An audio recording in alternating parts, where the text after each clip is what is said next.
Kaixo denoi, ni Loa Lorriaga naiz, eta Elezaldeko Institutotik nator, lehenengo mailatik.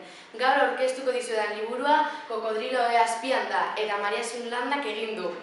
Liburu honen pertsonai nagusia Juan Jose da.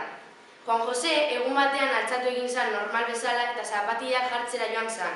Eta behiratu zuenean, ala, zer aurkitu zuen, kokodrilo bat. Zuei normal iruditzen zaizue? Niri ez, horregatik liburu hau erabaki nuen. Eta altxatzerakoan, berak pentsatu zuen bakarra zela, eta bere irudimena zela.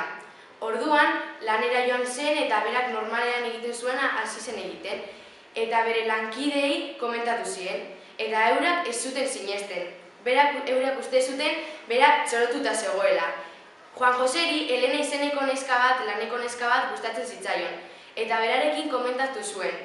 Horrek, Elenak esan zionarekin, lasai asko eman zion Juan Joseri. Zertaz hitz egingo zuten biok elkarrekin? Jakin nahiko zenukete zelan jarraitzen duen liburuak eta zelan amaitzen duen?